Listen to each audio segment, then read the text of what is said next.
It has been a little while, it feels like a little while since we sat down and had a true crime chat.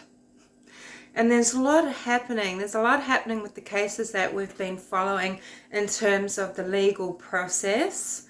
And the legal process, of course, is what we all rely on so that we can live in a civilization because there's a lot of us. We need structure, we need order, and we would all value due process, especially if we were in the situation where maybe we've been accused of something that we are innocent of. So while some people,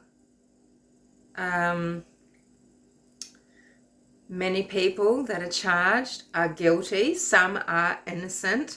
This is why we have due process. This is why everybody is allowed fair trial. You put yourself in the position of, say, being accused, being put into jail, awaiting trial for something you didn't do, and you would want every chance to prove yourself innocent. And everybody has this right. It's part of what allows us to live together, okay, in a civilized fashion. We are becoming less and less civilized, aren't we? Just plummeting into a race whose morals and values seem to be changing every day for the worse. So we need to hold on to everything we can about decency and somehow retain trust in our fellow man. One way we can retain trust in our fellow man is, is due process. Okay, and this isn't vigilantism. This isn't having a team of ex-cops snaring their way through Indiana, say, trying to, pollute jury pools and things like that. I don't know. Everybody has a right to defend themselves, and this includes Barry Morphew, who is paying money to get good legal counsel, get good legal representation. So he's hired a couple of lawyers who have been involved in some very high profile cases in Colorado, in the state of Colorado, where, yes, unfortunately, they no longer have the death penalty. Because hasn't there been a lot happening there where you just think these people need to hang, public hanging, bring it back. I can't personally really get on board with that. It's not that I don't think that nature has an eye for an eye thing going on, and that, there's not merit in that, but, plenty of innocent people have been put behind bars, and plenty of innocent people have been put into the electric chair or hung or given the lethal injection. So I'm not really down with that sort of capital punishment. But there have been cases, haven't there, where you just really think the scum needs to go. So this legal team, they have been involved in the Patrick Frazee case. I think it was Crystal Kenny who they represented. So Crystal Kenny was the cleanup crew for Patrick Frazee when the police first went into Kelsey Barth's home. They just somehow missed all the blood that had been all over the walls, etc., etc. But anyway, sort of worked out in the end, didn't it? Although Crystal got a very light sentence for her part, because she knew that there was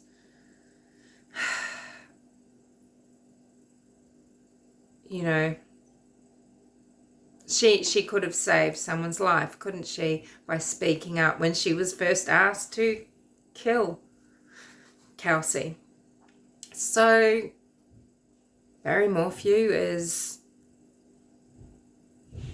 defending himself, as he has the right to do. And on the other side, you know, you've got, okay, people love, you know, it's as if there has to be saints and sinners, you know, and it's not this way at all. Life just isn't like that. There's not saints and sinners, but people are, you know, canonizing certain family members, and you could nearly interpret a lot of what is going on as very good reason why maybe Macy and Mallory just don't like certain people in their family. Certainly, David Mormon did what he could to passive aggressively bring about the complete impossibility for reconciliation. Okay, why do I say this? Well, David Mormon, he's surely not so tone deaf as to think that releasing a public relations, making a public relations move and giving Lauren a letter that he gives her permission to read. Lauren Schaff, you know, he can't be so tone deaf as to think this was going to bring about reconciliation. How you would make a press release to talk to the girls, if you really meant it, if you're really genuine, if you're really caring, if you're really tapped in, would be to do it the normal way. You wouldn't go to a woman that they absolutely must loathe. Lauren Schaff must be the hated woman on the planet in Macy and Mallory's mind. Come on. So to do it this way was just insulting. It was never going to work. It's all about him. It's a PR exercise for David Mormon. That's all he cared about, because otherwise he wouldn't, or, you know, maybe he's easily manipulated too by, you know, by this ex-cop who's down there meddling and trying to sway the public to his way of thinking and his way of thinking only, with his Cheshire cat wife beside him, loving the juiciness of everything. You know, good people, right, though. So, David, a press release, if you had maybe gone to a neutral setting, gotten various press in front of you, not just Fox News Colorado, but maybe some nationwide representatives and local representatives, maybe if you'd had someone from, even from Chaffee County Sheriff's Office, you know, Spezzy standing at your side maybe, or somebody. And then if you had read this letter out yourself, oh, I'm private, read this letter out yourself, maybe there'd be some respect there, mate. But you've just done it in the doggiest way, because you've got master manipulators swaying people who are already ripe to be swayed. Okay, so you know, sisters being interviewed, you know, Suzanne's sisters and things. You can see why Macy and Mallory are just not having a bar of it. Okay, so anyway, this is going to create quite the stir. This is why I haven't been making videos, because I really just can't speak my mind. But, you know, good people, okay? So you're not allowed to have an opinion about what you see. This is what I see when I look at this. I see brothers and sisters of Suzanne doing everything that they can to actually alienate her daughters that she has with Barry Morphew, the person behind bars, charged with her alleged first-degree murder, yes. Everything seems to be done to irritate them, to push them away further, and just to ingratiate yourself to a certain crowd to look good, but really without any thought at all toward what Macy and Mallory might think of this. It's quite horrendous, quite queer. And, people that are exalting the team that's, involved, well, you're serving them. You're not serving Suzanne. They're thanking you for serving them. That's okay. And that's the end of it. It could have been done a much better way. Lauren Schaff was a disgusting choice, and for her to read it out poorly in her sickeningly sweet fake voice, this is the Lauren Schaff who was asking minor children for the phone number of another minor. And was she going to try and ring this minor, Macy, up herself? Was she just going to hand it on to Mr. Slick? Unbelievable who these people really are. And see, you can hold the thought that the way, they're operating a certain way and for their own reasons, it doesn't mean they don't care about Suzanne and that they wouldn't have loved her if they knew her. Because let's not forget, they don't know her. They feel like they're getting to know her. Okay, they don't know her. They don't know Suzanne. I don't. You don't. We don't. And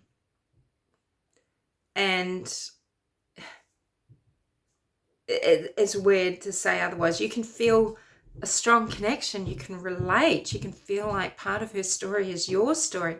For many of us, parts of it truly is. And there's many reasons why you connect with various things that go on in the world. And with someone like Suzanne, who has disappeared off the face of the planet, been reported missing on Mother's Day 1 year ago, and every aspect of her husband's life is being looked into, and you're finding him wanting. Where is the balance? You're guessing as to the substance of their marriage, because estranged family members are telling you, this woman who just texted back, "Oh, you're in my prayers." I mean, wow, that is so dismissive, so disconnected. Imagine saying that. What a disrespect. What a shallow response to someone who's supposedly, we will see this text, no doubt. This is going to come out in trial. We will see what it says. From Suzanne to her sister Melinda. Melinda's saying that, Suzanne was scared, etc., etc. So, but what a diss. Oh, I'll pray for you.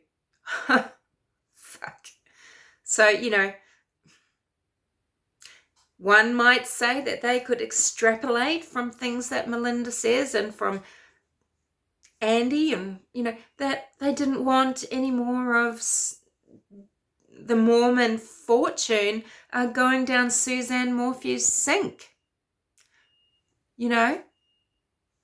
Anywho, moving on.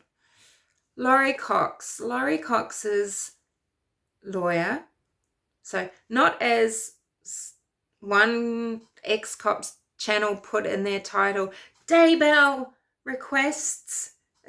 subpoenas Melanie Gibb. No, Chad Daybell's lawyer is John Pryor, okay, and Laurie Cox's lawyer is Mark Means, and he has subpoenaed Melanie Gibb's records, all of her data, her passwords, everything for social media. He wants everything, and this opens up a lot that we can talk about.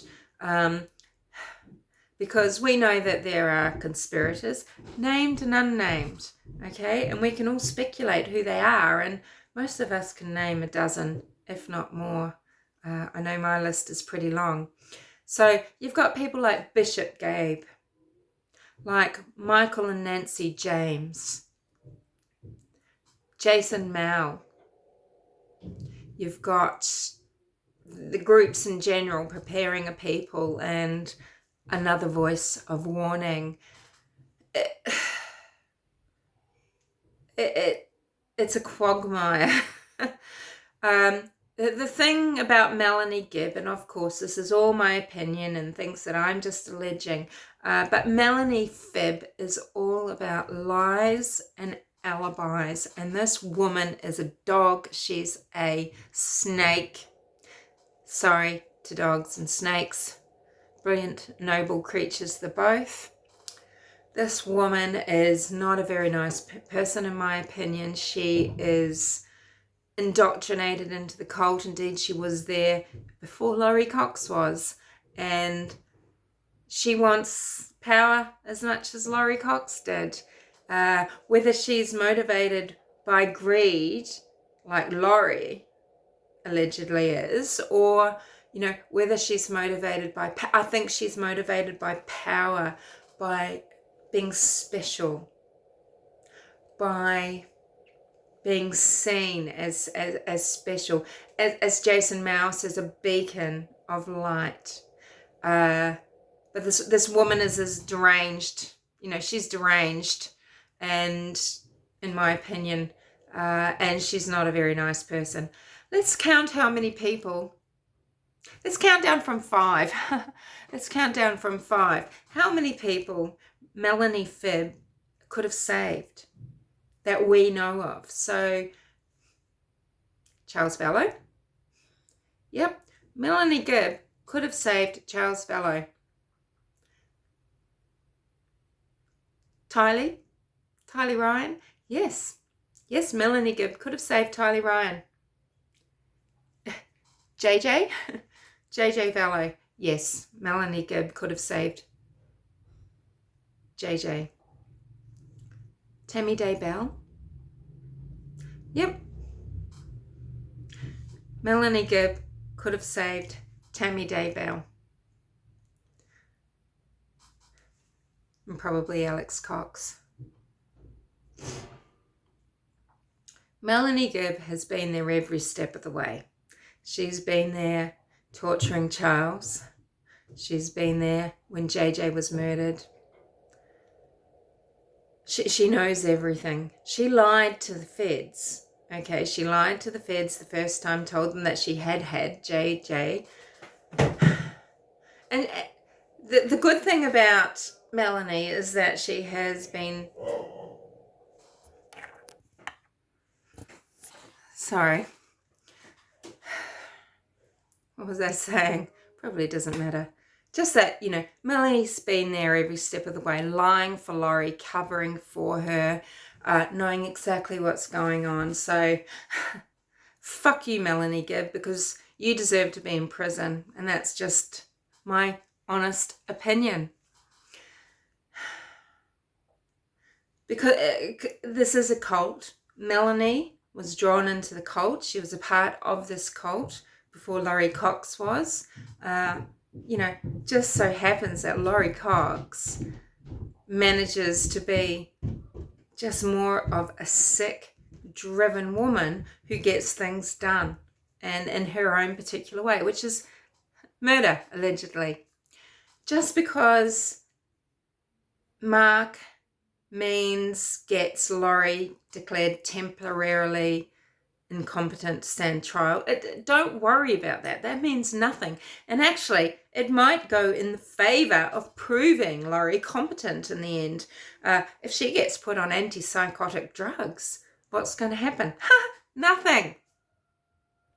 So, you know, it's just going to prove that she is sane to stand trial, and that she was sane when she was killing her children, etc. I can't concentrate now. Oh, there's hours of things I could say about. So I get so frustrated because I'm not going to sit here and just talk about all that I think about, and then I get frustrated because it's not coming out right and I can't wrap it up quickly, and then I get disturbed. And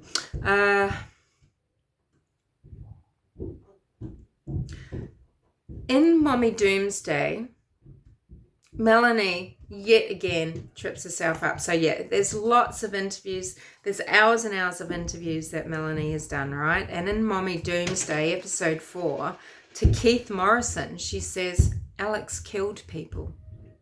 Now, we know that Melanie would know that Alex shot Charles Vallow. So yeah, he killed someone. Who are these people? Plural or multiple.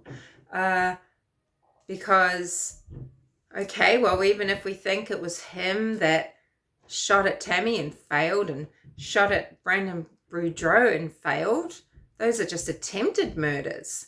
So what does she mean killed people? If it's only Charles Vallow, we know that he tasered Joe Ryan.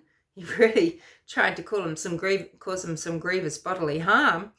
But do we know that he killed Joe Ryan? I mean, we think Laurie had something to do with it, right? So, not Joe, not... Yeah. Okay, well, Tylee Ryan, because we don't know who. Many of us think maybe Chad Daybell had something directly to do with her death. But we don't know. So does Melanie Gibb know for a fact that Alex killed Tylee Ryan? He was with her the day before she was last seen, on the day she was last seen, which is allegedly the day before she was murdered at Yellowstone Park. Is that what she means? And does she also mean JJ? Because Alex, again, carrying in the prone body of JJ to Laurie's apartment when Melly and David Warwick and Laurie and probably Chad are doing their podcast. I mean, is this just, is this just code for satanic ritual? So is that what she means? That Alex, that she knows?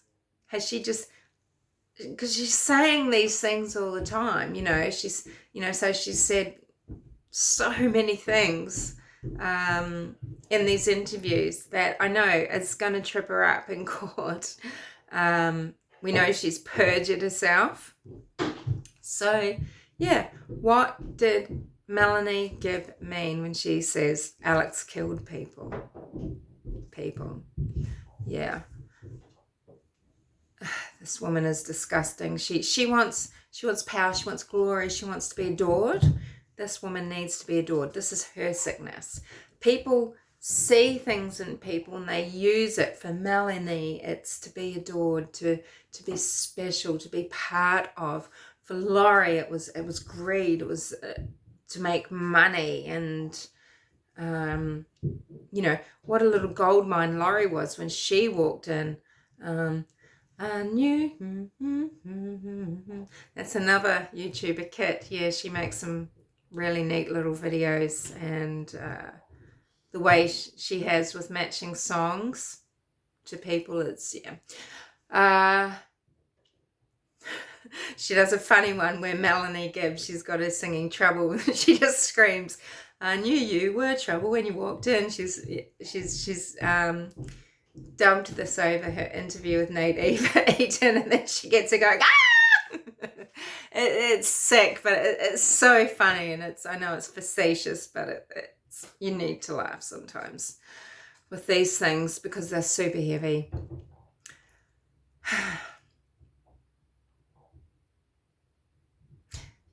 There's karma for you, right? Because there's Alex, after murdering Charles Vallow, yes, I believe that, it's my opinion, murdering Charles Vallow by shooting him several times at close range unnecessarily. He's lying about doing compressions to 911. You know, he's pretending he's trying to save Charles Vallow's life. Of course he's not. He's doing nothing of the sort.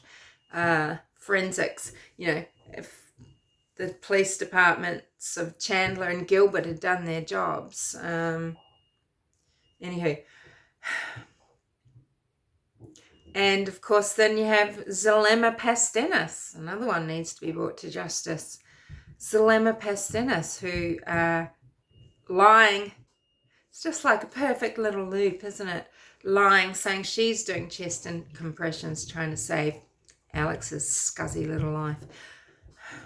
Yeah. As mentally ill as Laurie is, I mean, she's obviously fit to stand trial. She knew what she was doing. She's murdered in cold blood. So is Chad Daybell. They will be brought to justice. I mean, I think this is one case where we can just so clearly see what has happened. I mean, number one, on June the 9th,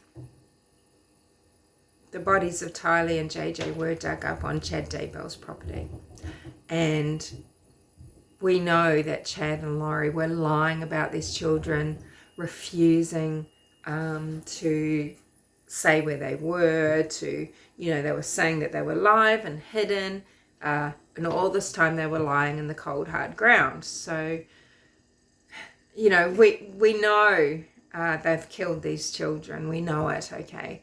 We just need it to come to light who has done what and when, and we need to know who the conspirators are, all of them. And at least this shines on the cult a spotlight so that, you know, people can look out when people are moving around, getting divorces. You know, hopefully now they know that murder is off their menu.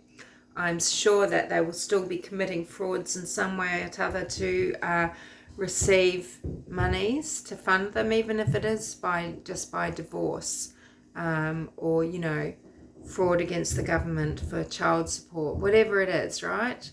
But may no more children, no more innocent people go missing and be murdered in the fake name of spirituality, of belief, of religion, you know.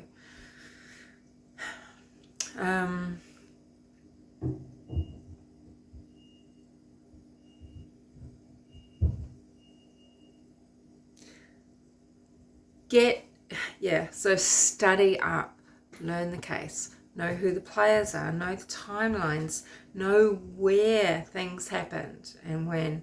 So look at Annie Lytix. Annie is Joe Ryan's sister. She at one time did side with Laurie. This is how good Laurie is. She had Joe Ryan's own sister writing letters supporting Laurie and saying that Joe was violent and etc. Well, Annie probably she would have believed this at the time. She did know Joe was volatile. Joe had a lot of demons from his upbringing. But, you know, she probably believed a lot of what Laurie said. You know, so she's worked so hard for justice for Charles, for Joe, for Tylee, and for JJ. So Annie Lytix. Krisha K. Easton, another family member. She's Charles Vallow's niece and the daughter of Kay Woodcock. You can go to Hidden True Crime Podcast, Grey Hughes. You can go to Left Undone, Chasing a Murderer. You can go to East Idaho News and see all the interviews. You can watch the preliminary trials. You can see all the interviews on Fox, the one with Zach Cox, who is Adam's son, Adam being a brother of Alex, Laurie, Summer, Stacy. That's very interesting. Colby again has been interviewed by Jason Mow again. This is on Fox. So go and watch these things. Find those Warrior Up podcasts, you know. Go to Denise Rainey's YouTube channel. Denise Rainey is a YouTuber who interviewed Zukrma Pasteness before Denise passed away of pulmonary embolism at the age of 43. She had done a lot of delving into Jason Mow and, had wanted to expose a lot of his background. People like to say that Jason Mow is CIA. Well, if he's been recruited, it is possible. When you're working as a contractor, it's very possible that these are CIA fronts. They get all sorts of douches involved, don't they? So who knows? And maybe this is going to offer him some sort of protection. But, him and his Warrior Up podcasts, this is where Melanie Gibb was. And they brought in Laurie, who Jason knew was a gatherer. And this guy's preaching to children. And guess who else is involved in that group? The Warrior Program for Children. Yeah, a certain little convicted child abuser that we know of, right? So, yeah, do your homework before the trial. You'll be glad you did, because it's so dense, it's so complex. You need to know your facts. Take care.